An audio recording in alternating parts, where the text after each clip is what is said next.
वाहे गुरु वाहे गुरु जी वाहे गुरु वाहे गुरु वाहे गुरु जी। पर उपकारी आए, पर उपकारी आए, पर उपकारी आए, पर उपकारी आए, पर उपकारी आए तेरे जन, पर उपकारी आए, पर उपकारी आए तेरे जन, पर उपकारी आए। धन धन बाबा बुढ़ा साहिब जी, धन धन बाबा बुढ़ा साहिब जी, धन धन बाबा बुढ़ा साहिब जी, धन धन बाबा बुढ़ा साहिब जी। पर उपकारी आए तेरे जन, पर उपकारी आए, पर उपकारी आए तेरे जन, पर उपकारी आए, पर उपकारी आए, पर उपकारी आए, पर उपकारी आए, पर उपकारी आए। तेरे जन पर उपकारी आए, पर उपकारी आए, पर उपकारी आए, पर उपकारी आए। जन्म मरण दुहु मह नाही, जन पर उपकारी आए, जीय दान दे भगति लायन, हर स्यों लैन मिलाए।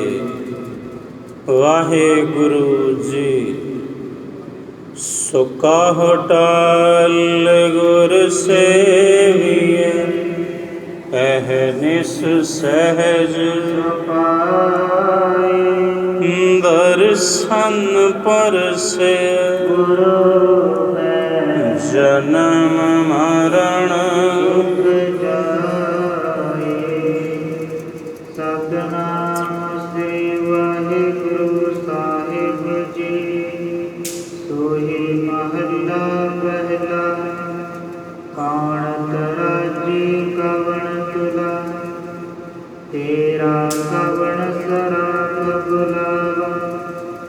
कौन गुरु का पह दिखिया, लेवा के पह मुल करावा। कौन तराजी कवन तुला, तेरा कवन सराग बुलावा। कौन गुरु का पह दिखिया, लेवा के पह मुल करावा। जुग जुग अटाल चवर छतर, तखत दे मालक तान तान, श्री गुरु ग्रंथ साहिब जी महाराज सतगुरु पातशाह जी दे ਪਾਵਨ ਪਵਿੱਤਰ ਹਜ਼ੂਰੀ ਅੰਦਰ ਸੁਭਾਏਮਾਨ ਗੁਰੂ ਕੀ ਅਤੀ ਪਿਆਰੀ ਅਤੀ ਸਨਮਾਨਯੋਗ ਸਾਧ ਸੰਗਤ ਜੀਓ, ਵਾਹਿਗੁਰੂ ਜੀ ਕਾ ਖਾਲਸਾ, ਵਾਹਿਗੁਰੂ ਜੀ ਕੀ ਫਤਿਹ। ਅੱਜ ਸਮੁੱਚਾ ਪੰਥ ਬ੍ਰਹਮ ਗਿਆਨੀ ਮਹਾਨ ਆਤਮਾ ਔਰ ਹਰਿਮੰਦਰ ਸਾਹਿਬ ਜੀ ਦੇ ਪਹਿਲੇ ਮੁੱਖ ਗ੍ਰੰਥੀ ਸਾਹਿਬ ਧੰਨ ਧੰਨ ਬਾਬਾ ਬੁੱਢਾ ਸਾਹਿਬ ਜੀ ਦੀ ਯਾਦ ਸਮੁੱਚੀ ਕੌਮ ਮਨਾਉਣ ਜਾ ਰਹੀ ਹੈ। 5, 6 ਤੇ 7 ਅਕਤੂਬਰ ਇਹ ਦਿਹਾੜਾ ਹਰ ਵਰੇ ਬੀੜ ਬਾਬਾ ਬੁੱਢਾ ਸਾਹਿਬ ਜੀ ਦੇ ਪਾਵਨ ਸਥਾਨ ਤੇ ਗੁਰੂ ਕਾ ਪੰਥ ਮਨਾਉਂਦਾ ਹੈ। ਇਹ 5, 6, 7 ਅਕਤੂਬਰ ਕਿਉਂ? ਇਹ ਅੱਸੂ ਦਾ ਮਹੀਨਾ 20, 21 ਤੇ 22 ਅੱਸੂ ਦਾ ਜੋੜ ਮੇਲਾ ਇਹ ਹਰ ਸਾਲ ਹੁੰਦਾ ਹੈ। ਬੀੜ ਬਾਬਾ ਬੁੱਢਾ ਸਾਹਿਬ ਆਖਰ ਕਿਉਂ? ਪਿਛੋਕੜ ਕੀ ਹੈ? ਧੰਨ ਬਾਬਾ ਬੁੱਢਾ ਸਾਹਿਬ ਜੀ ਛੋਟੀ ਉਮਰ ਦੇ ਵਿੱਚ ਗੁਰੂ ਨਾਨਕ ਸਾਹਿਬ ਮਹਾਰਾਜ ਜੀ ਦੇ ਪਾਵਨ ਚਰਨਾਂ ਵਿੱਚ ਪਹੁੰਚਦੇ ਨੇ। ਸਾਹਿਬ ਜੀ ਦੇ ਲਈ ਦੁੱਧ ਮੱਖਣ ਲੈ ਕੇ ਆਪ ਪਹੁੰਚੇ, ਪ੍ਰਸ਼ਾਦਾ ਲੈ ਕੇ, ਤੇ ਵਿਚਾਰਾਂ ਚੱਲੀਆਂ। ਸਤਿਗੁਰੂ ਨੇ ਪਹਿਲੀ ਤੱਕਣੀ ਵਿੱਚ ਧੰਨ ਬਾਬਾ ਬੁੱਢਾ ਸਾਹਿਬ ਜੀ ਦੇ ਉੱਪਰ ਆਪਣੀ ਰਹਿਮਤ ਦੀ ਦ੍ਰਿਸ਼ਟੀ ਕੀਤੀ ਤੇ ਵਿਚਾਰਾਂ ਚੱਲੀਆਂ। ਚੱਲਦੇ ਚੱਲਦੇ ਜਦੋਂ ਇਹ ਗੱਲਾਂ ਹੋਈਆਂ, ਮਹਾਰਾਜ ਡਰ ਬਹੁਤ ਲੱਗਦਾ ਹੈ ਬਈ ਇਹ ਜਿਹੜੀ ਮੌਤ ਹੈ ਇਹਨੇ ਆ ਕੇ ਇੱਕ ਦਿਨ ਗ੍ਰਸ ਲੈਣਾ ਹੈ। ਸਾਹਿਬ ਕਹਿਣ ਲੱਗੇ, ਕਿਉਂ ਬੂੜੇ, ਨਾਮ ਕਿਆ ਹੈ ਤੁਮਹਾਰਾ? ਆਖਿਆ ਜੀ ਘਰਦਿਆਂ ਨੇ ਨਾਮ ਬੂੜਾ ਰੱਖਿਆ, ਬੂੜਾ। ਮਹਾਰਾਜ ਕਹਿੰਦੇ ਤੈਨੂੰ ਡਰ ਕਿਵੇਂ ਉਤਪੰਨ ਹੋਇਆ? ਕੀ ਵੇਖਿਆ ਤੂੰ? ਆਖਿਆ ਜੀ ਜਦੋਂ ਮਾਤਾ ਦੇ ਪਾਸ ਬਹਿਣਾ ਚੁੱਲ੍ਹੇ ਦੇ ਕੋਲ, ਛੋਟੀਆਂ ਲੱਕੜੀਆਂ ਪਹਿਲਾਂ ਸੜਦੀਆਂ, ਵੱਡੀਆਂ ਬਾਅਦ ਵਿੱਚ। ਇਸ ਲਈ ਮੈਂ ਤੇ ਨਿੱਕਾ, ਹੋ ਸਕਦਾ ਕਾਲ ਪਹਿਲਾਂ ਨਿੱਕਿਆਂ ਨੂੰ ਭੱਗ ਜਾਵੇ। ਸਾਹਿਬ ਮੁਸਕਰਾਏ, ਕਹਿਣ ਲੱਗੇ ਬੂੜੇ, ਨਾਮ ਤੇਰਾ ਬੂੜਾ ਹੈ, ਤੂੰ ਬਾਲਕ, ਪਰ ਗੱਲਾਂ ਬੁੱਢਿਆਂ ਵਾਲੀਆਂ ਕਰਦਾ। ਜਾ ਤੂੰ ਬੁੱਢਾ ਹੋ ਜਾ। ਉਦੋਂ ਤੋਂ ਨਾਮ ਪਿਆ ਧੰਨ ਬਾਬਾ ਬੁੱਢਾ ਸਾਹਿਬ ਜੀ। ਔਰ ਗੁਰੂ ਨਾਨਕ ਸਾਹਿਬ ਜੀ ਨੇ ਵਰਦਾਨ ਬਖਸ਼ਿਆ ਆਪ ਜੀ ਨੂੰ, ਬੁੱਢਿਆ ਤੈਥੋਂ ਓਲੇ ਨਾ ਹੋ ਸਾਂ। ਬਈ ਬਾਬਾ ਬੁੱਢਾ ਸਾਹਿਬ ਜੀ, ਅਸੀਂ ਕਿਤੇ ਵੀ ਹੋਈਏ ਤੁਸੀਂ ਲੱਭ ਲੋਗੇ, ਤੁਹਾਥੋਂ ਗੁਰੂ ਓਲੇ ਨਹੀਂ ਹੈ, ਹਮੇਸ਼ਾ ਹੀ ਜਾਣੋਗੇ ਗੁਰੂ ਕਿੱਥੇ ਹੈ। ਕਿਉਂਕਿ 8 ਪਹਿਰ ਗੁਰੂ ਨਾਨਕ ਤੁਹਾਡੇ ਨਾਲ ਵਸਦਾ ਹੈ। ਤੇ ਬਖਸ਼ਿਸ਼ ਗੁਰੂ ਘਰ ਦੇ ਅੰਦਰ ਗੁਰਤਾ ਗੱਦੀ ਦੀ ਰਸਮ, ਤਿਲਕ ਦੇਣ ਦੀ ਰਸਮ ਧੰਨ ਬਾਬਾ ਬੁੱਢਾ ਸਾਹਿਬ ਜੀ ਕਰਦੇ ਰਹੇ। ਮੀਰੀ ਪੀਰੀ ਦੇ ਮਾਲਕ ਧੰਨ ਸ੍ਰੀ ਗੁਰੂ ਹਰਗੋਬਿੰਦ ਸਾਹਿਬ ਮਹਾਰਾਜ ਜੀ ਤੱਕ, ਗੁਰੂ ਅੰਗਦ ਸਾਹਿਬ ਤੋਂ ਲੈ ਕੇ ਗੁਰੂ ਹਰਗੋਬਿੰਦ ਸਾਹਿਬ ਮਹਾਰਾਜ ਤੱਕ ਆਪ ਨੇ ਗੁਰੂ ਸਾਹਿਬਾਨਾਂ ਨੂੰ ਗੁਰਿਆਈ ਦਾ ਤਿਲਕ ਦਿੱਤਾ। ਜਿੱਥੇ ਆਪ ਜੀ ਨੇ 5 ਗੁਰੂ ਸਾਹਿਬਾਨਾਂ ਨੂੰ ਗੁਰਤਾ ਗੱਦੀ ਦਾ ਤਿਲਕ ਦਿੱਤਾ, ਆਪ ਜੀ ਨੇ ਗੁਰੂ ਨਾਨਕ ਸਾਹਿਬ ਦੀ ਸੰਗਤ ਕੀਤੀ। 6 ਗੁਰੂ ਸਾਹਿਬਾਨ ਹੋ ਗਏ ਤੇ ਆਪ ਜੀ ਨੇ 6ਵੇਂ ਪਾਤਸ਼ਾਹ ਦੇ ਸਪੁੱਤਰਾਂ ਦੇ ਵੀ ਦਰਸ਼ਨ ਕੀਤੇ, ਜਿਨ੍ਹਾਂ ਵਿੱਚ 9ਵੇਂ ਗੁਰਦੇਵ ਪਿਤਾ ਧਰਮ ਦੀ ਚਾਦਰ ਧੰਨ ਸ੍ਰੀ ਗੁਰੂ ਤੇਗ ਬਹਾਦਰ ਸਾਹਿਬ ਜੀ ਮਹਾਰਾਜ ਜੀ ਵੀ ਹਨ। ਆਪ ਜੀ ਨੇ 6ਵੇਂ ਪਾਤਸ਼ਾਹ ਦੇ ਪੋਤਰੇ ਦੇ ਵੀ ਦੀਦਾਰੇ ਕੀਤੇ, ਜਿਹੜੇ ਨੇ ਧੰਨ ਸ੍ਰੀ ਗੁਰੂ ਹਰਿ ਰਾਏ ਸਾਹਿਬ ਜੀ ਮਹਾਰਾਜ। ਇੰਜ 8 ਪਾਤਸ਼ਾਹੀਆਂ ਦੇ ਦਰਸ਼ਨ ਆਪ ਜੀ ਨੇ ਕਰਨੇ ਕੀਤੇ। 8 ਗੁਰੂ ਸਾਹਿਬਾਨਾਂ ਦੇ ਦੀਦਾਰੇ ਧੰਨ ਬਾਬਾ ਬੁੱਢਾ ਸਾਹਿਬ ਜੀ ਨੇ ਕੀਤੇ।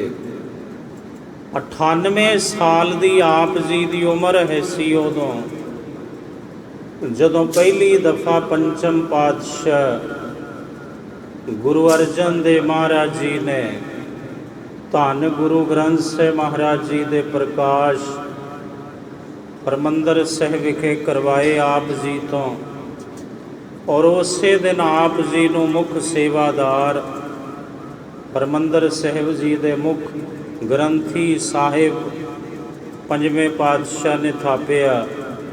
ਉਦੋਂ ਇਤਿਹਾਸ ਦੇ ਮੁਤਾਬਕ ਆਪ ਜੀ ਦੀ ਉਮਰ 98 ਸਾਲ ਦੀ ਸੀ।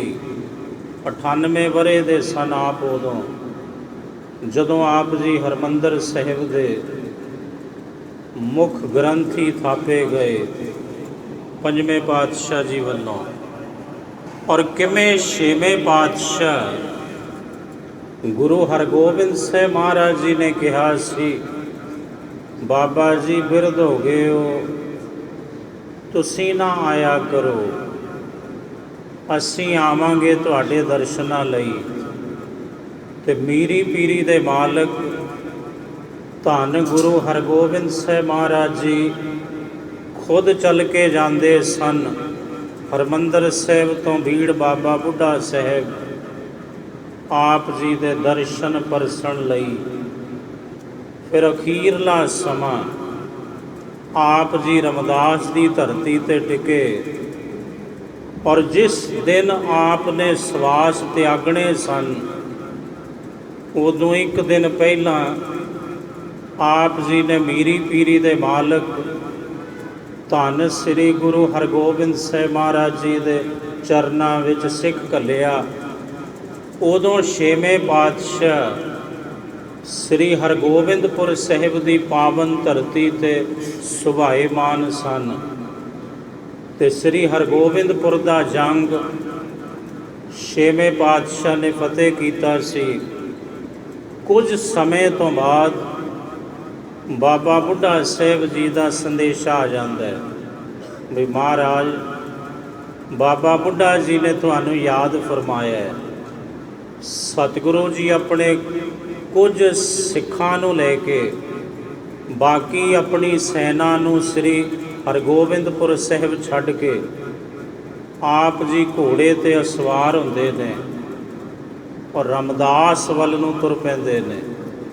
ਇੱਧਰੋਂ 6ਵੇਂ ਪਾਤਸ਼ਾਹ ਚੱਲਦੇ ਨੇ, ਉਧਰ ਅੰਤਰਜਾਮੀ ਬਾਬਾ ਬੁੱਢਾ ਸਾਹਿਬ ਜੀ ਬ੍ਰਹਮ ਗਿਆਨੀ ਆਪਣੇ ਆਸਣ ਤੋਂ ਉੱਠਦੇ ਨੇ ਵੀ ਮੇਰੇ ਸਤਿਗੁਰੂ ਆ ਰਹੇ ਨੇ ਤੇ ਮੈਂ ਉਹਨਾਂ ਦਾ ਅਦਬ ਸਨਮਾਨ ਕਰਨਾ। ਲਮੇਰੀ ਉਮਰ ਹੁਣ ਤੁਰਿਆ ਨਹੀਂ ਜਾਂਦਾ, ਸੇਵਕ ਪਕੜ ਕੇ ਲਿਜਾਂਦੇ ਨੇ। ਕੁਝ ਕਦਮ ਗਏ ਤੇ ਰੁਕ ਗਏ, ਬਹਿ ਗਏ ਜ਼ਮੀਨ ਦੇ ਉੱਪਰ ਚੌਂਕੜਾ ਮਾਰ ਕੇ। ਗੁਰੂ ਹਰਗੋਬਿੰਦ ਸਾਹਿਬ ਮਹਾਰਾਜ ਜੀ ਨੇ ਦੂਰੋਂ ਤੱਕਿਆ, ਬਈਆ ਬਾਬਾ ਬੁੱਢਾ ਸਾਹਿਬ ਜੀ ਬੈਠੇ ਨੇ। ਛੇਵੇਂ ਪਾਤਸ਼ਾਹ ਨੇ ਘੋੜਾ ਰੋਕਿਆ, ਘੋੜੇ ਤੋਂ ਉਤਰੇ, ਵੇਖੋ ਅਦਬ ਗੁਰੂ ਸਾਹਿਬਾਨ ਕਿਵੇਂ ਕਰਦੇ ਰਹੇ। ਧੰਨ ਬਾਬਾ ਬੁੱਢਾ ਸਾਹਿਬ ਜੀ ਦਾ। ਔਰ ਇਹ ਸਾਹਿਬ ਲਕਬ ਗੁਰਾਂ ਨੇ ਬਖਸ਼ਿਆ ਬਾਬਾ ਬੁੱਢਾ ਸਾਹਿਬ ਜੀ ਨੂੰ। ਆਪਾਂ ਕਹਿੰਦੇ ਗੁਰੂ ਸਾਹਿਬ, ਤੇ ਜਦੋਂ ਬਾਬਾ ਬੁੱਢਾ ਜੀ ਦਾ ਨਾਮ ਲਵਾਂਗੇ ਤੇ ਕਹਾਂਗੇ ਧੰਨ ਬਾਬਾ ਬੁੱਢਾ ਸਾਹਿਬ ਜੀ। ਕਿੱਡਾ ਤਕੜਾ ਰੁਤਬਾ ਗੁਰਾਂ ਨੇ ਆਪ ਨੂੰ ਬਖਸ਼ਿਆ। ਗੁਰੂ ਜੀ ਘੋੜੇ ਤੋਂ ਥੱਲੇ ਉਤਰ ਗਏ ਔਰ ਚੱਲ ਕੇ ਗਏ ਬਾਬਾ ਬੁੱਢਾ ਸਾਹਿਬ ਦੇ ਪਾਸ, ਕੋਲ ਜਾ ਕੇ ਖਲੋ ਗਏ। ਬਾਬਾ ਬੁੱਢਾ ਜੀ ਨੇ ਦ੍ਰਿਸ਼ਟੀ ਪਾਈ, ਤੱਕਿਆ, ਗੁਰੂ ਹਰਗੋਬਿੰਦ ਸਾਹਿਬ ਮਹਾਰਾਜ ਖਲੋਤੇ ਨੇ, ਚਰਨ ਪਕੜ ਲਏ। ਮਹਾਰਾਜ ਕਹਿਣ ਲੱਗੇ, ਬਾਬਾ ਜੀ ਪੁੰਜੇ। ਸਤਿਗੁਰਾਂ ਨੇ ਮੋਢੇ ਤੋਂ ਪਕੜਿਆ, ਗਲਵੱਕੜੀ ਵਿੱਚ ਲਿਆ, ਤੇ ਬਾਬਾ ਬੁੱਢਾ ਸਾਹਿਬ ਕਹਿੰਦੇ ਚਲੋ ਮਹਾਰਾਜ ਅੰਦਰ ਚਲੋ।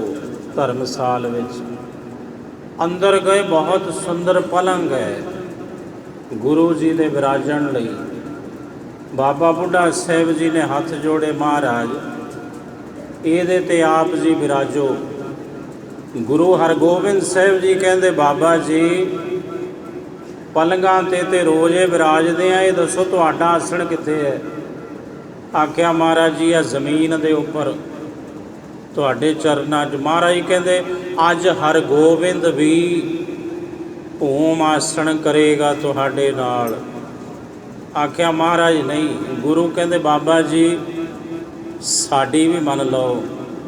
ਆਖਿਆ, ਸਤ ਬਚਨ ਮਹਾਰਾਜ। ਪ੍ਰਸ਼ਾਦਾ ਪਾਣੀ ਛਕਾਇਆ, ਰਾਤ ਪਈ। ਬਾਬਾ ਬੁੱਢਾ ਸਾਹਿਬ ਜੀ ਆਪਣੇ ਆਸਣ 'ਤੇ, ਛੇਵੇਂ ਪਾਤਸ਼ਾਹ ਕੋਲ ਬੈਠੇ ਹੋਏ ਨੇ ਜ਼ਮੀਨ ਉੱਪਰ ਚੌਂਕੜਾ ਮਾਰ ਕੇ, ਭੂਮ ਆਸਣ। ਵਿਚਾਰਾਂ ਚੱਲੀਆਂ। ਗੁਰਦੇਵ ਕਹਿਣ ਲੱਗੇ, ਬਾਬਾ ਜੀ ਪਿਤਾ ਗੁਰਾਂ ਨੇ ਇੱਕੋ ਹੀ ਸਿੱਖਿਆ ਦਿੱਤੀ ਵੀ ਬੇਟਾ ਹਰਗੋਬਿੰਦ ਕਿਸੇ ਦੀ ਗੱਲ ਮੋੜਦੀ, ਪਰ ਬਾਬਾ ਬੁੱਢਾ ਸਾਹਿਬ ਦਾ ਬਚਨ ਨਹੀਂ ਮੋੜਨਾ। ਔਰ ਤੁਸਾਂ ਬਾਬਾ ਬੁੱਢਾ ਸਾਹਿਬ ਦਾ ਵੱਧ ਤੋਂ ਵੱਧ ਸਨਮਾਨ ਕਰਨਾ।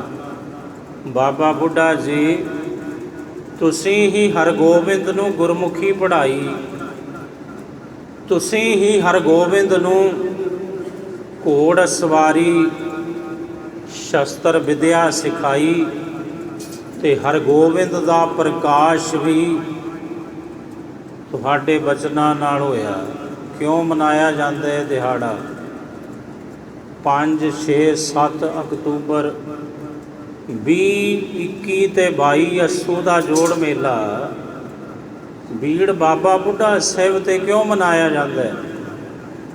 ਜਿਸ ਵਕਤ ਪੰਚਮ ਪਾਤਸ਼ਾਹ ਗੁਰੂ ਅਰਜਨ ਦੇਵ ਮਹਾਰਾਜ ਜੀ ਨੇ ਆਪਣੇ ਮਹੱਲ ਸਾਡੇ ਤੁਹਾਡੇ ਸਤਿਕਾਰਯੋਗ ਮਾਤਾ ਜੀ ਧੰਨ ਮਾਤਾ ਗੰਗਾ ਜੀ ਨੂੰ ਕਿਹਾ ਸੀ ਵੀ ਜੇ ਪੁੱਤਰ ਲੈਣਾ ਤੇ ਬਾਬਾ ਬੁੱਢਾ ਸਾਹਿਬ ਜੀ ਅੱਗੇ ਅਰਦਾਸ ਕਰੋ ਜਾ ਕੇ। ਤੇ ਮਾਤਾ ਗੰਗਾ ਜੀ ਰੱਥ 'ਤੇ ਅਸਵਾਰ ਹੋ ਕੇ, ਦਾਸੀਆਂ ਸੇਵਕ ਲੈ ਕੇ, ਕਈ ਪ੍ਰਕਾਰ ਦੇ ਪਕਵਾਨ ਤਿਆਰ ਕਰਾ ਕੇ, ਦਾਸੀਆਂ ਕੋਲੋਂ ਚੁਕਾ ਕੇ ਬੀੜ ਬਾਬਾ ਬੁੱਢਾ ਸਾਹਿਬ ਪਹੁੰਚੇ ਸਨ। ਤੇ ਗੱਲ ਬਣੀ ਨਹੀਂ ਸੀ। ਫਿਰ ਜਦੋਂ ਆਪ ਜੀ ਨਿਰਾਸ਼ ਹੋ ਕੇ ਪਰਤੇ ਮਾਤਾ ਗੰਗਾ ਜੀ, ਤੇ ਪੰਜਵੇਂ ਪਾਤਸ਼ਾਹ ਨੇ ਕਿਹਾ ਸੀ ਦੱਸੋ ਗਏ ਸੋ ਬੀੜ ਬਾਬਾ ਬੁੱਢਾ ਸਾਹਿਬ ਜੀ ਪਾਸ? ਕੀ ਕਿਹਾ ਬਾਬਾ ਜੀ ਨੇ? ਕਹਿਣ ਲੱਗੇ ਮਹਾਰਾਜ ਮਾਯੂਸ ਹੋ ਕੇ ਆਈਆਂ, ਨਿਰਾਸ਼ ਹੋ ਕੇ। ਬਾਬਾ ਜੀ ਨੇ ਤੇ ਬਚਨੇ ਹੋਰ ਕੀਤੇ ਨੇ ਬਈ ਇਹ ਧੂੜ ਉੜਦੀ ਆਉਂਦੀ ਹੈ, ਇਹ ਕੌਣ ਹੈ? ਇਹ ਤੇ ਭਾਜੜ ਦੀ ਤਰ੍ਹਾਂ ਹੈ। ਸਤਿਗੁਰੂ ਕਹਿਣ ਲੱਗੇ ਜਦੋਂ ਬੜੇ ਪੁਰਖਾਂ ਕੋਲ ਜਾਈਏ ਗੰਗਾ ਜੀ ਤੇ ਬਹੁਤ ਨੀਵੇਂ ਹੋ ਕੇ ਜਾਈਦਾ ਤੇ ਕਿਸੇ ਨੂੰ ਨਾਲ ਵੀ ਨਹੀਂ ਲਈਦਾ। ਇੰਜ ਕਰੋ, ਬਾਬਾ ਬੁੱਢਾ ਸਾਹਿਬ ਜੀ ਦੀ ਖੁਸ਼ੀ ਲੈਣੀ ਹੈ ਤੇ ਵੇਖੋ ਉਹ ਜਾਟ ਹੈ, ਜੱਟ ਹੈ, ਜਿਤੇਂਦਰੇ ਹੈ, ਬ੍ਰਹਮ ਗਿਆਨੀ ਹੈ, ਮੇਰਾ ਸਿੱਖ ਬਾਬਾ ਬੁੱਢਾ ਸਾਹਿਬ। ਇੰਜ ਕਰੋ, ਸਵੇਰੇ ਚੱਕੀ ਪੀਣੀ ਤੇ ਕਣਕ ਜਿਹੜੀ ਪੀਣੀ ਤੁਸੀਂ, ਆਟਾ ਚੱਕੀ ਚਲਾਉਣੀ, ਉਹਦੇ 'ਚ ਮਿਸ ਪਾਉਣੀ, ਮਿੱਸਾ ਆਟਾ, ਉਹਨੂੰ ਗੁੰਨਣਾ, ਬਾਣੀ ਪੜ੍ਹਦੇ ਹਾਂ, ਨਾਮ ਜਪਦੇ ਹਾਂ, ਮੋਟੇ ਮੋਟੇ ਮਿੱਸੇ ਪ੍ਰਸ਼ਾਦੇ ਤਿਆਰ ਕਰਨੇ, ਗੰਢਾ ਰੱਖਣਾ ਉੱਪਰ, ਲੱਸੀ ਗਾੜੀ ਬਣਾਉਣੀ, ਮੱਖਣੀ ਲਿਜਾਣੀ, ਔਰ ਇਹ ਸਭ ਕੁਝ ਤਿਆਰ ਕਰਕੇ ਨਾ ਤੁਸੀਂ ਆਪਣੇ ਸੀਸ ਦੇ ਉੱਪਰ ਪ੍ਰਸ਼ਾਦਾ ਚੁੱਕ ਕੇ ਲਿਜਾਣਾ। ਪੈਰਾਂ 'ਚ ਜੋੜਾ ਵੀ ਨਹੀਂ ਪਾਉਣਾ, ਨੰਗੇ ਪੈਰੀ ਜਾਣਾ, ਨੰਗੇ ਚਰਨੀ। ਤੇ ਫਿਰ ਵੇਖੋ ਗੁਰੂ ਨਾਨਕ ਦੀ ਕਿਰਪਾ ਹੁੰਦੀ ਹੈ। ਜਿਸ ਦਿਨ ਮਾਤਾ ਗੰਗਾ ਜੀ ਪਹਿਲੇ ਦਿਨ ਗਏ ਸਨ, ਉਦਣ 20 ਅੱਸੂ ਸੀ, 20 ਅੱਸੂ। ਤੇ ਜਦੋਂ ਦੂਜੇ ਦਿਨ ਮਿੱਸੇ ਪ੍ਰਸ਼ਾਦੇ ਲੈ ਕੇ ਚੱਲੇ ਨੇ, ਉਦਣ ਦਿਹਾੜਾ ਹੈ 21 ਅੱਸੂ ਦਾ। 21 ਅੱਸੂ ਸੀ ਉਦੋਂ। ਉਸ ਸਮੇਂ ਜਦੋਂ ਮਾਤਾ ਗੰਗਾ ਜੀ ਬਾਬਾ ਬੁੱਢਾ ਸਾਹਿਬ ਜੀ ਦੇ ਪਾਸ ਮਿੱਸੇ ਪ੍ਰਸ਼ਾਦੇ ਤਿਆਰ ਕਰਕੇ ਪਹੁੰਚਦੇ ਨੇ, ਤੇ ਬਾਬਾ ਬੁੱਢਾ ਸਾਹਿਬ ਜੀ ਦੂਰੋਂ ਹੀ ਵੇਖ ਕੇ ਕਹਿੰਦੇ ਨੇ, ਮਾਤਾ ਆ ਜਾ। ਮਾਂ ਨੂੰ ਪਤਾ ਹੁੰਦਾ ਹੈ ਪੁੱਤਰ ਭੁੱਖਾ ਹੈ, ਔਲਾਦ ਭੁੱਖੀ ਹੈ, ਉਹ ਮਾਂ ਹੀ ਖਿਆਲ ਰੱਖਦੀ ਹੈ, ਛੇਤੀ ਲਿਆ, ਭੁੱਖ ਬੜੀ ਲੱਗੀ ਹੈ। ਤੇ ਜਦੋਂ ਬਾਬਾ ਬੁੱਢਾ ਸਾਹਿਬ ਜੀ ਪ੍ਰਸ਼ਾਦਾ ਛਕਦੇ ਨੇ ਤੇ ਮਾਤਾ ਗੰਗਾ ਜੀ ਅਰਜ਼ ਕਰਦੇ ਨੇ, ਬਾਬਾ ਜੀ ਗੁਰੂ ਨੇ ਘੱਲਿਆ, ਮੰਗੇ ਹੈ। ਕਹਿਣ ਲੱਗੇ, ਮਾਤਾ ਗੁਰੂ ਸਮਰੱਥ ਹੈ, ਕਰਦਾ ਸਭ ਕੁਝ ਗੁਰੂ ਆਪ ਹੀ ਹੈ। ਬਦਨਾਮੀ ਮੇਰੇ ਵਰਗਿਆਂ ਨੂੰ ਦੇ ਦਿੰਦੇ ਨੇ, ਨੌ ਮੇਰੇ ਵਰਗਿਆਂ ਦਾ ਹੋ ਜਾਂਦਾ ਹੈ। ਕਹਿਣ ਲੱਗੇ, ਮਾਤਾ ਜੀ ਅਗਰ ਗੁਰਾਂ ਨੇ ਘੱਲਿਆ ਤੇ ਮੈਂ ਗੁਰੂ ਦਾ ਸੇਵਕ ਹਾਂ। ਫਿਰ ਅੱਜ ਮੈਂ ਗੰਢਾ ਭੰਨਿਆ, ਇਸੇ ਤਰ੍ਹਾਂ ਸਿਰ ਫੋੜੇਗਾ, ਐਸਾ ਪੁੱਤਰ ਤੁਹਾਨੂੰ ਗੁਰੂ ਨਾਨਕ ਬਖਸ਼ਣਗੇ। ਔਰ ਬਿਜਲੀ ਲਿਸ਼ਕੀ ਉਦੋਂ। ਕਹਿਣ ਲੱਗੇ, ਮਾਤਾ ਜੀ ਆਕਾਸ਼ ਵੱਲ ਤੱਕੋ, ਜਿਵੇਂ ਬਿਜਲੀ ਲਿਸ਼ਕਦੀ ਹੈ, ਇੰਜ ਤਲਵਾਰਾਂ ਲਿਸ਼ਕਣਗੀਆਂ ਤੁਹਾਡੇ ਪੁੱਤਰ ਦੀਆਂ। ਜੰਗੇ ਮੈਦਾਨ ਵਿੱਚ ਦੋ ਧਾਰਨ ਕਰਨਗੇ, ਮੀਰੀ ਔਰ ਪੀਰੀ ਦੇ ਸਰਦਾਰ ਬਣਗੇ। ਲਓ ਮਾਤਾ ਜੀ, ਪੁੱਤਰ ਦਾ ਨਾਮ ਹੋਵੇਗਾ ਹਰਗੋਬਿੰਦ ਸਾਹਿਬ। ਨਾਂ ਵੀ ਰੱਖ ਦਿੱਤਾ ਉਦੋਂ, ਜ਼ਿਕਰ ਹੈ ਇਤਿਹਾਸ ਵਿੱਚ। ਫਿਰ ਇਹ ਜਿਹੜਾ ਦਿਹਾੜਾ ਸੀ 21 ਅੱਸੂ ਸੀ। 21 ਅੱਸੂ ਨੂੰ ਧੰਨ ਮਾਤਾ ਗੰਗਾ ਜੀ ਨੂੰ ਬਾਬਾ ਬੁੱਢਾ ਸਾਹਿਬ ਤੋਂ ਵਰਦਾਨ ਪ੍ਰਾਪਤ ਹੋਇਆ ਸੀ, ਪੁੱਤਰ ਪ੍ਰਾਪਤੀ ਦਾ। ਫਿਰ 21 ਹਾੜ ਨੂੰ ਮੀਰੀ ਪੀਰੀ ਦੇ ਮਾਲਕ ਧੰਨ ਗੁਰੂ ਹਰਗੋਬਿੰਦ ਸਾਹਿਬ ਮਹਾਰਾਜ ਜੀ ਦਾ ਪ੍ਰਕਾਸ਼ ਹੋਇਆ ਸੀ। ਜਿਸ ਦਿਨ ਪੁੱਤਰ ਪ੍ਰਾਪਤੀ ਦਾ ਵਰ ਮਿਲਿਆ, ਉਦੋਂ ਸਾਧ ਸੰਗਤ 21 ਅੱਸੂ ਦਾ ਦਿਨ ਸੀ। 21 ਅੱਸੂ। ਔਰ ਸ੍ਰੀ ਗੁਰਪ੍ਰਤਾਪ ਸੂਰਜ ਗ੍ਰੰਥ ਕਵੀ ਸੰਤੋਖ ਸਿੰਘ ਜੀ ਇਸ ਗ੍ਰੰਥ ਵਿੱਚ ਲਿਖਦੇ ਨੇ ਬਈ, ਜਿਹਨੂੰ ਕਿਤੋਂ ਵੀ ਪੁੱਤਰ ਦੀ ਦਾਤ ਨਾ ਮਿਲਦੀ ਹੋਵੇ, ਉਹ ਫਿਰ ਇੱਕ ਕੰਮ ਕਰੇ, ਉਹ ਬੀਬੀ, ਉਹ ਭਾਈ ਸ਼ਰਧਾ ਭਾਵਨਾ ਨਾਲ, ਜਿਵੇਂ ਮਾਤਾ ਗੰਗਾ ਜੀ ਨੇ ਲੰਗਰ ਤਿਆਰ ਕੀਤਾ, ਪ੍ਰਸ਼ਾਦੇ ਮਿੱਸੇ ਇਨ ਬਿਨ ਉਸੇ ਤਰ੍ਹਾਂ ਤਿਆਰ ਕਰਕੇ ਉਹ ਪਰਿਵਾਰ, ਉਹ ਪਤੀ ਪਤਨੀ ਜਾਂ ਉਹ ਬੀਬੀ ਉਸ ਦਿਨ ਭੀੜ ਬਾਬਾ ਬੁੱਢਾ ਸਾਹਿਬ ਪਹੁੰਚੇ ਔਰ ਉੱਥੇ ਜਾ ਕੇ ਅਰਦਾਸ ਕਰੇ ਤੇ ਲੰਗਰ ਵਰਤਾਵੇ। ਧੰਨ ਬਾਬਾ ਬੁੱਢਾ ਸਾਹਿਬ ਦੀ, ਗੁਰੂ ਨਾਨਕ ਦੀ ਕਿਰਪਾ ਹੋਵੇਗੀ। ਜਿਹਨੂੰ ਫਲ ਨਹੀਂ ਲੱਗਾ ਉਹਨੂੰ ਫਲ ਲੱਗੇਗਾ, ਉਹਨੂੰ ਪੁੱਤਰ ਦੀ ਦਾਤ ਪ੍ਰਾਪਤ ਹੋਵੇਗੀ। ਇਹ ਬਚਨ ਸ੍ਰੀ ਗੁਰਪ੍ਰਤਾਪ ਸੂਰਜ ਗ੍ਰੰਥ ਵਿੱਚ ਅੰਕਿਤ ਨੇ। ਤੁਸੀਂ ਕਦੇ ਤੱਕੋ ਜਾ ਕੇ ਦਰਸ਼ਨ ਕਰੋ। ਅੱਜ ਦੇ ਦਿਨ ਤੇ ਆ ਜਿਹੜੇ 3 ਦਿਨ ਨੇ, ਦੇਸ਼ਾਂ ਵਿਦੇਸ਼ਾਂ ਤੋਂ, ਕੀ ਆਪਣਾ ਦੇਸ਼ ਬੰਬੇ ਕਲਕੱਤੇ ਤੋਂ ਸੰਗਤਾਂ ਆਉਂਦੀਆਂ ਨੇ। ਲੰਗਰ ਤਿਆਰ ਕਰਕੇ ਨੇੜੇ ਤੇੜੇ ਦੀਆਂ ਸੰਗਤਾਂ ਮਿੱਸੇ ਪ੍ਰਸ਼ਾਦੇ ਲੈ ਕੇ ਉੱਥੇ ਪਹੁੰਚਦੀਆਂ ਨੇ, ਔਰ ਵੱਡੇ ਪੱਧਰ ਦੇ ਉੱਪਰ ਲੱਖਾਂ ਹੀ ਸੰਗਤਾਂ ਦੀ ਇਕੱਤਰਤਾ ਹੁੰਦੀ ਹੈ ਇਸ ਜੋੜ ਮੇਲੇ ਦੇ ਉੱਪਰ। ਅੱਜ ਉਹ ਜੋੜ ਮੇਲਾ ਬੀੜ ਬਾਬਾ ਬੁੱਢਾ ਸਾਹਿਬ, ਅੱਜ ਅਖੀਰਲਾ ਦਿਨ ਹੈ ਇਸ ਪਾਵਨ ਜੋੜ ਮੇਲੇ ਦਾ। ਧੰਨ ਬਾਬਾ ਬੁੱਢਾ ਸਾਹਿਬ ਜੀ ਦੀ ਯਾਦ ਨੂੰ ਸਮਰਪਿਤ, ਮਾਤਾ ਗੰਗਾ ਜੀ ਦੇ ਪ੍ਰੇਮ ਨੂੰ ਸਮਰਪਿਤ, ਔਰ ਉਹ ਵਰਦਾਨ ਨੂੰ ਸਮਰਪਿਤ ਜੋ ਬਾਬਾ ਬੁੱਢਾ ਸਾਹਿਬ ਜੀ ਨੇ ਬਖਸ਼ਣਾ ਕੀਤਾ। ਆਓ ਲੜੀਵਾਰ ਕਥਾ ਜਗਤ ਗੁਰੂ ਨਾਨਕ ਸਾਹਿਬ ਜੀ ਮਹਾਰਾਜ ਸੋਹੀ ਰਾਗ ਦੇ ਅੰਦਰ ਇਸ ਪਾਵਨ ਸ਼ਬਦ ਦੀ ਰਹਾਓ ਦੀ ਪੰਗਤੀ, ਮੇਰੇ ਲਾਲ ਜੀਓ ਤੇਰਾ ਅੰਤ ਨਾ ਜਾਣਾ। ਇਹ ਮੇਰੇ ਲਾਲ, ਮੇਰੇ ਪ੍ਰੀਤਮ, ਮੇਰੇ ਪਿਆਰੇ ਵਾਹਿਗੁਰੂ ਜੀ, ਮੈਂ ਤੇਰਾ ਅੰਤ ਨਹੀਂ ਜਾਣ ਸਕਦਾ। ਤੂੰ ਬੇਅੰਤ ਹੈ, ਤੇਰੇ ਗੁਣ ਬਹੁਤ ਨੇ, ਬੇਅੰਤ ਨੇ। ਤੇਰੇ ਕਵਨ ਕਵਨ ਗੁਣ ਕਹਿ ਕਹਿ ਗਾਵਾਂ। ਤੂੰ ਸਾਹਿਬ ਗੁਣੀ ਨਿਧਾਨਾ, ਤੁਮਰੀ ਮਹਿਮਾ ਵਰਨ ਨਾ ਸਾਕੋਂ। ਤੂੰ ਠਾਕੁਰ ਊਚ ਭਗਵਾਨਾ। ਤੂੰ ਤੇ ਗੁਣਾਂ ਦਾ ਖਜ਼ਾਨਾ ਹੈ।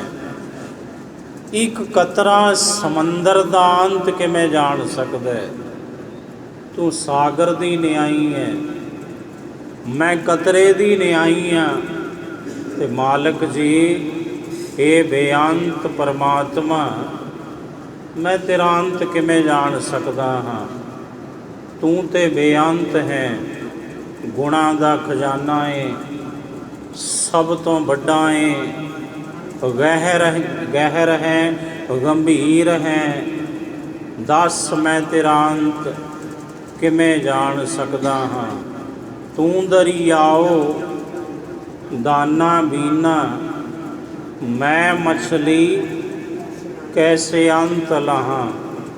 ਮੇਰੇ ਸਾਹਿਬਾ ਕੌਣ ਜਾਣੇ ਗੁਣ ਤੇਰੇ। ਤੇਰੇ ਗੁਣਾਂ ਨੂੰ ਪੂਰਨ ਤੌਰ 'ਤੇ ਕੌਣ ਜਾਣ ਸਕਦਾ, ਕੋਈ ਨਹੀਂ ਜਾਣ ਸਕਦਾ।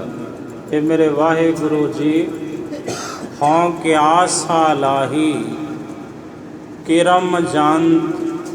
ਮੈਂ ਇੱਕ ਨਿੱਕਾ ਜਿਹਾ ਕਿਰਮ ਜੰਤ, ਨਿੱਕਾ ਜਿਹਾ ਕੀੜਾ, ਤੈਨੂੰ ਮੈਂ ਕਿਵੇਂ ਸਲਾਮਾਂ। ਤੂੰ ਤੇ ਵੱਡੇ ਤੋਂ ਵੱਡਾ ਹੈ। ਹਉ ਕਿਆਸਾ ਲਾਹੀ ਕਿਰਮ ਜੰਤ, ਵੱਡੀ ਤੇਰੀ ਵਡਿਆਈ, ਤੇਰੀ ਵਡਿਆਈ ਵੱਡੀ ਤੋਂ ਵੱਡੀ ਹੈ।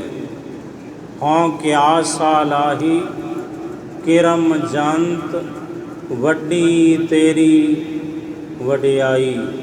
ਇਸ ਲਈ ਮੇਰੇ ਲਾਲ ਜੀਓ ਤੇਰਾ ਅੰਤ ਨਾ ਜਾਣਾ।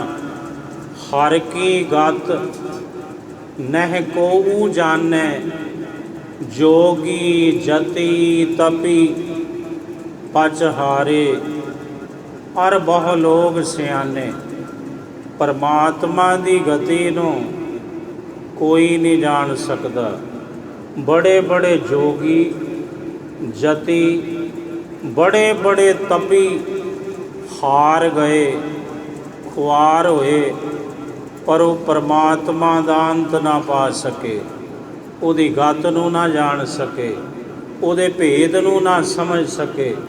ਬੜੇ ਬੜੇ ਜੋਗੀ ਜਤੀ ਤਪੀ ਲੋਕ ਵੀ ਖੁਆਰ ਹੋਏ, ਪਰ ਰੱਬ ਦਾ ਅੰਤ ਕਿਸੇ ਨਹੀਂ ਪਾਇਆ। ਹਰ ਕੀ ਗਤ ਨਹਿ ਕੋਊ ਜਾਣੈ, ਜੋਗੀ ਜਤੀ ਤਪੀ ਪਚ ਹਾਰੇ। ਔਰ ਬਹੁ ਲੋਗ ਸਿਆਣੇ, ਤੇ ਬੜੇ ਬੜੇ ਆਪਣੇ ਆਪ ਨੂੰ ਸਿਆਣੇ ਸਮਝਣ ਵਾਲੇ ਵੀ ਗੋਡੇ ਟੇਕ ਗਏ ਵੀ ਬਾਪੂ ਜੀ ਤੁਹਾਡਾ ਅੰਤ ਅਸੀਂ ਨਹੀਂ ਜਾਣ ਸਕਦੇ। ਇਹ ਵਾਹਿਗੁਰੂ, ਇਹ ਰੱਬ ਜੀ।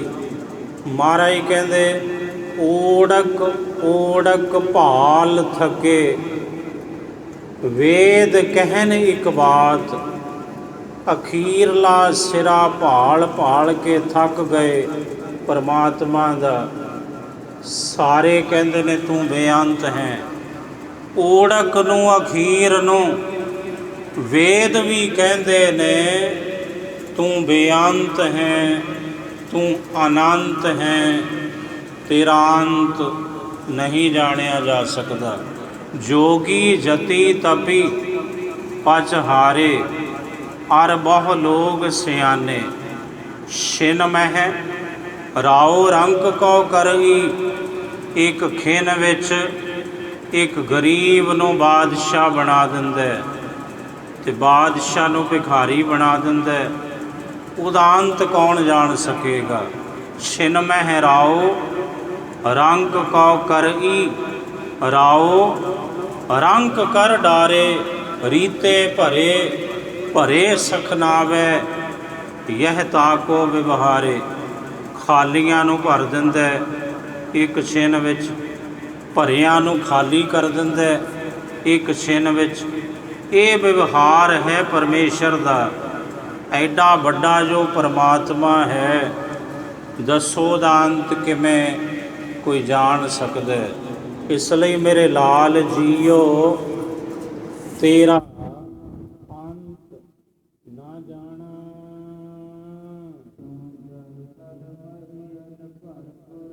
ਤੂੰ ਜਲ ਵਿੱਚ ਹੈ, ਤੂੰ ਥਲ ਵਿੱਚ ਹੈ।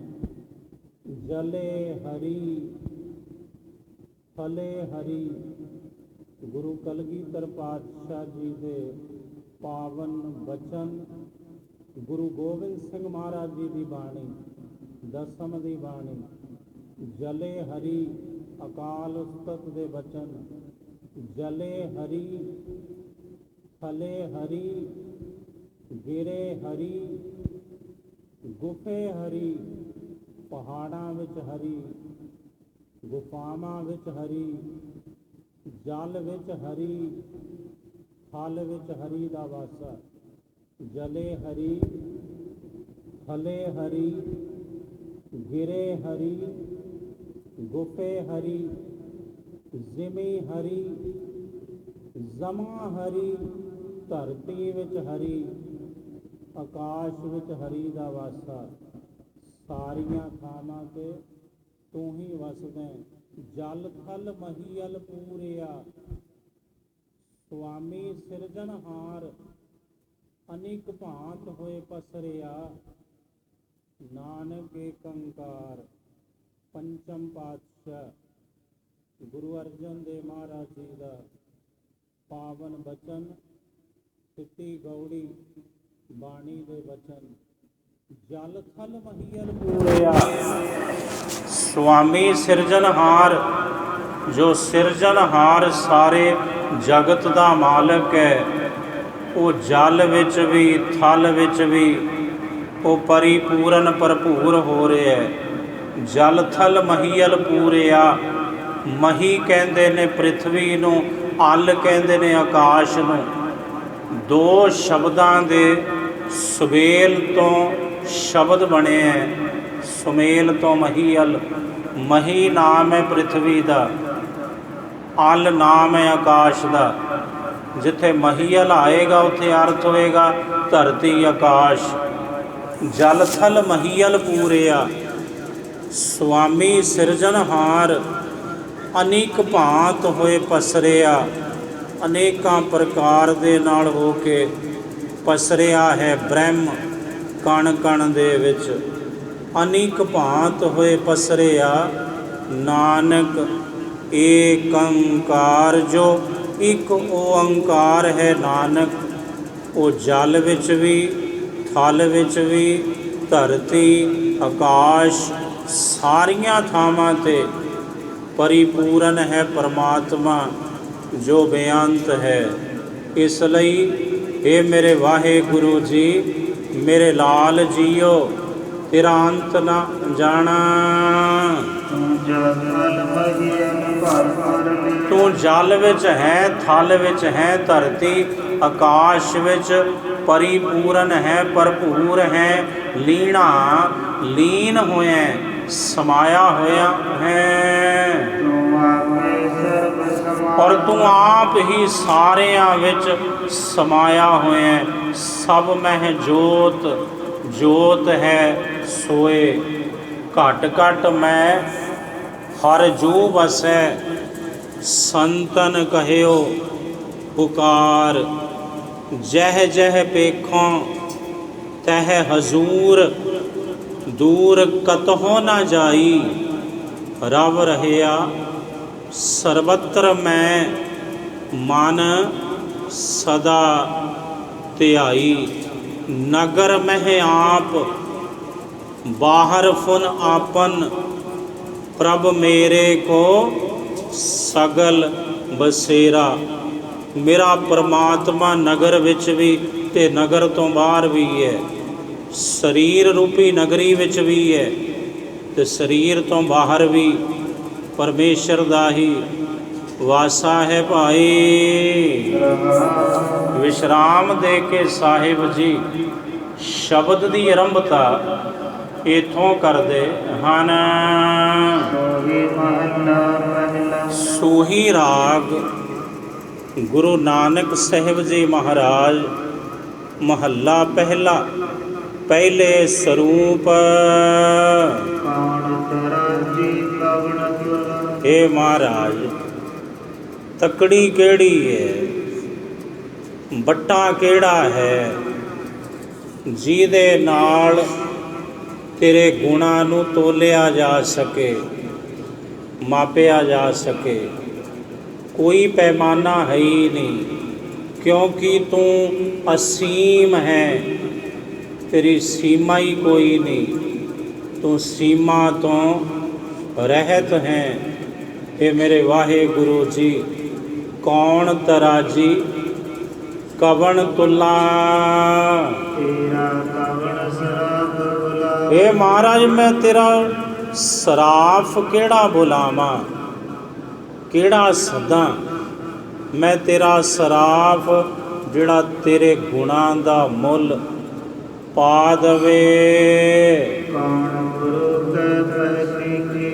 ਕਿਹੜਾ ਗੁਰੂ ਹੈ, ਕੌਣ ਗੁਰੂ। ਕੈ ਪਹਿ ਦੀਖਿਆ ਲੇਵਾ, ਲੇਵਾ ਤੇ ਵਿਸ਼ਰਾਮ ਹੈ। ਕੌਣ ਗੁਰੂ।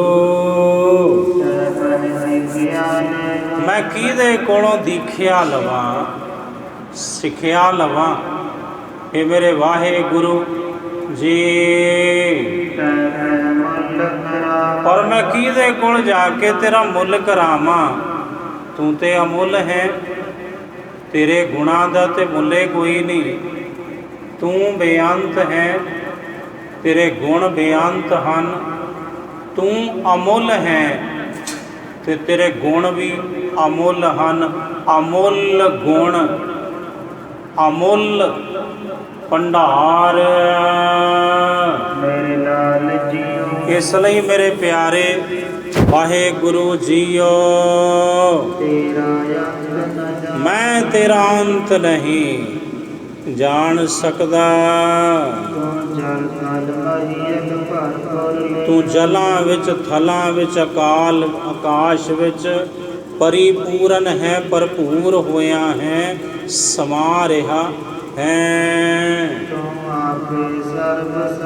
ਤੂੰ ਆਪ ਹੀ ਸਾਰਿਆਂ ਵਿੱਚ ਸਮਾਇਆ ਹੋਇਆ ਹੈ। ਵਿਸ਼ਰਾਮ ਦੇ ਕੇ ਸਤਿਗੁਰੂ ਜੀ ਅੱਗੋਂ ਸਮਝਾਉਂਦੇ ਹਨ।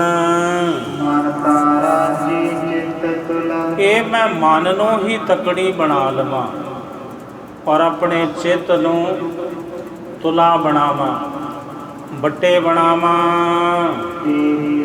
सेव श्राप कमावा। और मैं तेरी सेवा करा, तेरी सेवा करा, यही मैं सराफ अपना बनावा।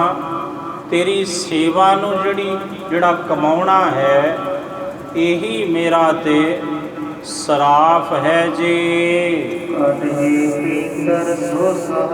और मैं अपने घट विच, हिरदे रूपी घट विच, अंतःकरण रूपी अपने घट विच, हे मेरे वाहे गुरु मेरे शाह, घट ही भीतर सो शाह तोली।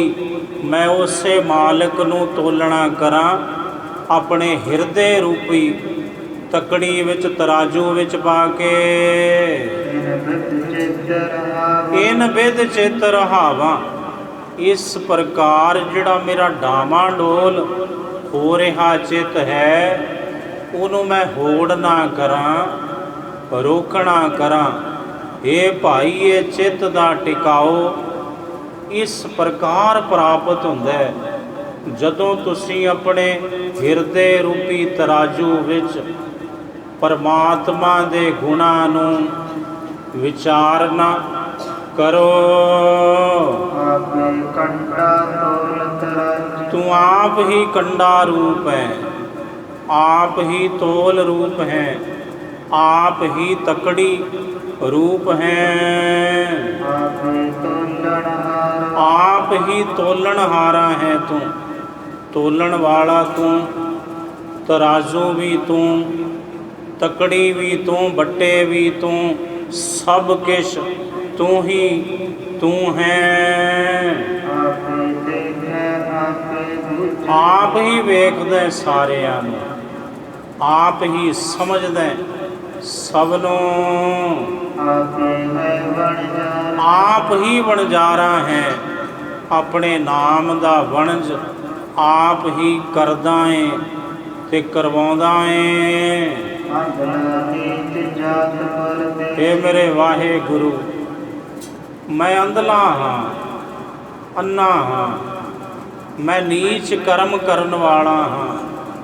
मेरी जाति नीच है, परदेसी होया फिरदा अपने ही देश विच।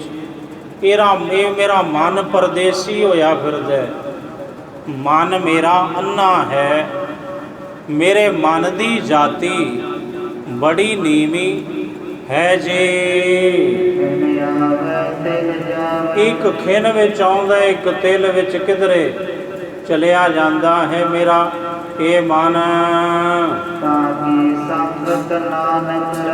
सतगुरु कहते, हे मेरे वाहे गुरु, मैं नानक ऐसे मन दी संगत विच रहिंदा हाँ जो अन्ना है, जो नीच जात है, जो परदेसी है।